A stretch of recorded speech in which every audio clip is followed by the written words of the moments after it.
What the fuck?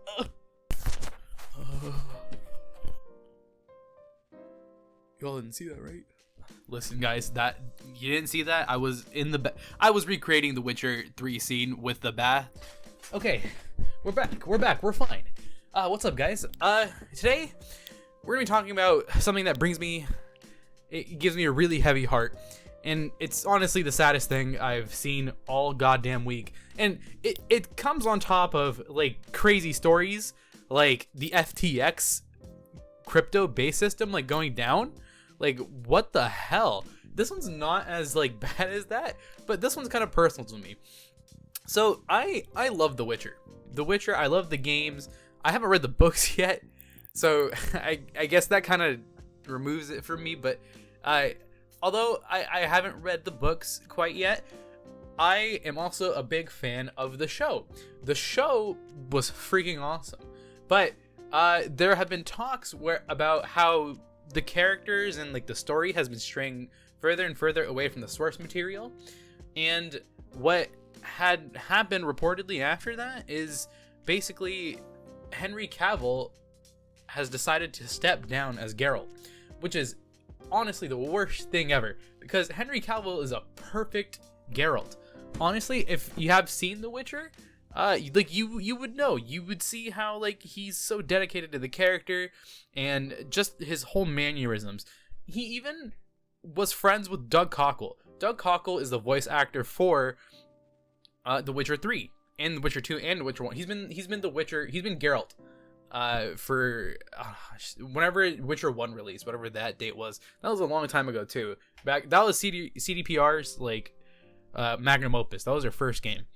But with that being said, Henry Cavill he had taken inspiration from the games, actually. That Doug Cockle's like deep Geralt voice. Hey, little dwarf, get away from me. I'm gonna. That was my Geralt impression. Don't worry about why it was. Just cut now. But yeah, so he had taken heavy inspiration from Doug Cockle's Geralt. And they were even in contact with each other. I believe Henry Cavill sent like Doug Cockle like a wine thing and some cute little card to go with it. And it was him kind of like showing his appreciation for the character that we all know and love from the games. And so the reason why he took inspiration from the games, I think personally, is because like with the books, like you have the books, but you don't have an actual voice to it. And Doug Cockle has been the voice for it for so long, and that like just that raspy ass, like hot as fuck. Sorry, just that raspy voice. It's iconic to Geralt, and Henry Cavill, he knew that. And the reason why he knew that though was because Henry Cavill's a big nerd. Quite frankly, he's like me and you. We're nerds, right? Right? Don't disagree. You know you're a nerd. Accept it. But so if you like look on his Instagram and stuff, he has videos of him like working out. He's got his like daily stuff. But between all that, sometimes you'll find some nerd stuff. I was gonna say shit, but I said stuff instead. But some of the things are things like building PCs, working on his little Warhammer figurines, just stuff like that. He's a gamer. He's played The Witcher 3 and he's even read the books. So Henry Cavill, in all honesty, he's a fantastic actor for this role, at least, because he knows that people would like to see their actual like fandom come alive. Like, we don't like things that stray too far from the original source material. The source material is what breathes life into the story. So Henry Cavill, what he did for the show is he reportedly, as he was stating, he was saying that he was reading the books actively as he was making the character, and he wanted to stay as true to the source material as possible. And even in interviews, he would go up and say like, hey, sometimes like he would have to go to the show writers and be like, yo, I want to change this because I want to keep them more realistic. And quite frankly, that's the best thing I think that could happen for a character in a show. So news came out afterwards, like right as we found out Henry Cavill didn't want to be Geralt anymore. And so the news was that he was actually being taken onto Superman again. And I forgive me for saying this, he fucking rocks that goddamn. Sorry about that. People were speculating that, hey, he's on Superman now, so that's probably why he dropped out, right? Because it makes sense, you know? So the timing's a little bit weird, mostly because they had, quite frankly, like right as they announced that Henry Cavill was leaving as Geralt, they announced that Liam Hemsworth was replacing him. Quite frankly, I don't see Liam Hemsworth doing as good as Henry Cavill does, and I think that change is going to be so crazy. Hopefully this isn't the end of The Witcher, because I still really like the show. But going back to the original point, the fact that they had already found a person to recast Geralt, it means that this has been in the works for a while. So he finished filming season, I believe it's 3. I think they're on season 3 right now. He finished filming season 3, and it seems like around that time afterwards, he up until the announcement happened, and it's most likely way before the announcement happened because they already had the recast done. It seems that between that time period, that's when he stepped down as Geralt, or at least he made it clear to the showrunners at the very least. So to figure out like why he even left, we have to dig a little bit deeper. So we're kind of analyzing stuff. It's not something that's for sure. There's no proof here of anything. But and the only way we'd ever find out about proof is if Henry Cavill comes out himself and says about why he actually left. So to start off with, let's just go right into his actual statement about why he left.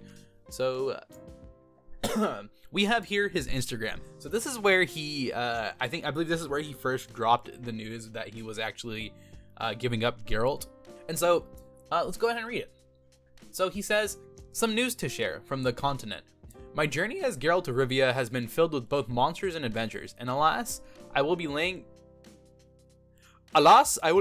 down my... Okay, that's not British, man. I'm so sorry.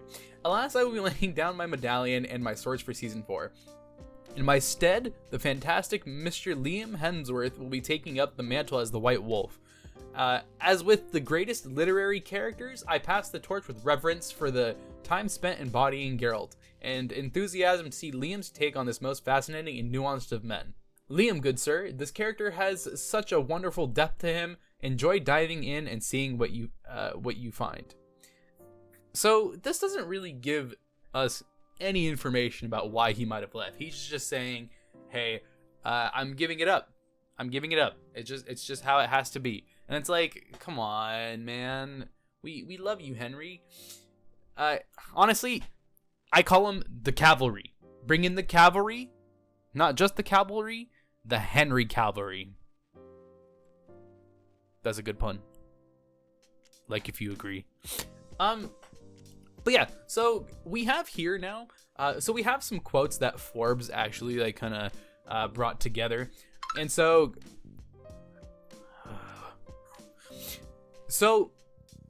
this first quote comes from Geralt actually, and so this quote is going to talk about how he was really wanting to stay close to the actual source material, Henry Cavill at least.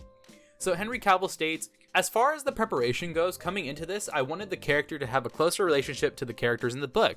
I wanted him to be more book accurate. And so it was more to do with making sure and campaigning for him to sound more intellectual, more philosophical, and to have an emotional side as well, rather than just being a grumpy snowman. Every day I was pushing this stuff as far as prep goes. At the present, he can be a little uncommunicative, and I'm obviously working on that. So from this quote, we can see that he says he's pushing this stuff as far as prep goes, and so that can mean many things.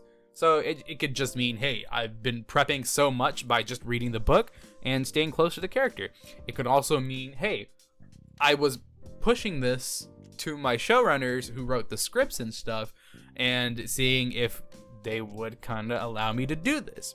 And so I think giving an actor kind of free reign, not total free reign, but at least enough reign to play their character how they want to play it, I think that's gonna bring the best out your show. And Henry wanted to play his character book accurate, and he was committed to that. That's the difference between people who don't try to be book accurate and just making a character, and people who do want to be book accurate and are making their character.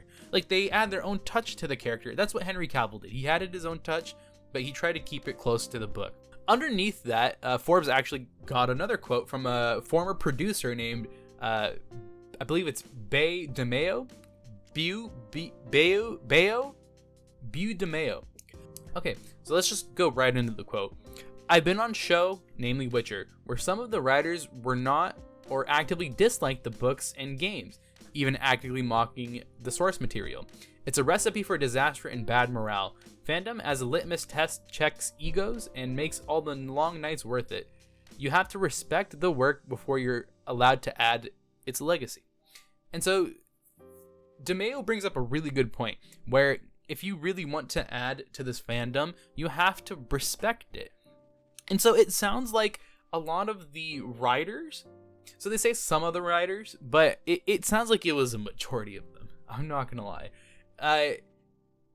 It seemed like they didn't even enjoy The Witcher. And it's like, if you're not gonna enjoy the work that you're working on, like, I get it, like sometimes you might be just doing it for the check, but like, just put some, like, at least be understanding to the fact that people love this series. They want to see the best come from it. And this could actually seem like Henry Cavill and the writers were clashing, because if Henry Cavill is really wanting to stay book accurate and these other writers were like literally just actively mocking the source material, and if it was especially in front of Henry Cavill's face, it's like, why wouldn't he want to leave that? Why would you want to stay at a job where everyone kind of just sucks? Even if you love the job, if everyone around you is just bringing you down and not giving you like some sort of like trust to like just listen to you. He just wanted to make sure the fandom was happy. And clearly, like, the writers, they might not have responded the same way towards Cavill. And so that could possibly be like one of the main reasons that he left, because the timing for the Superman stuff and him leaving The Witcher, it seems a little too like off, especially because they had already had recast Geralt with Liam what the fuck is his name? Liam Hemsworth? There you go. They recast him with that guy. And a recast would take like a good amount of time too. So in the end, everything just sucks that Henry Cavill is leaving this show, because he honestly made this show great. And the fact that he really wanted to stay true to the source material, it really added the perfect effect for the show, because he was dedicated. And because he was dedicated, you could see it through his work. And personally, I thought his work was great. I know there are people who don't like the Witcher Netflix show, but if you don't, you're wrong. Sorry. Your opinion sucks.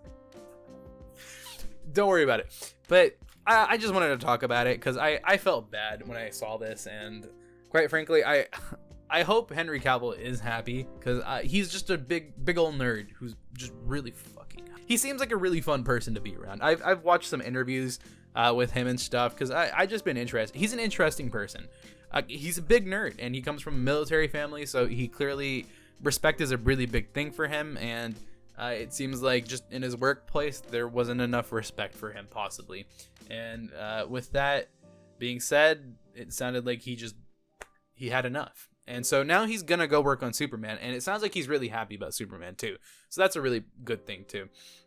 And I believe James Gunn is actually taking over for Superman. I think he's the guy who did Guardians of the Galaxy and stuff. Guardians of the Galaxy personally wasn't my favorite, but James Gunn is a great director, so I'm excited to see where Superman goes under his direction. But yeah, so that's all I really had to say about the situation. If you guys have any comments about it, go ahead and leave a comment there. If you guys like what you saw, drop a like. If you guys disliked it, drop a dislike. And I'm gonna go cry more to God of War, because that thing was sad in the very first one. Peace.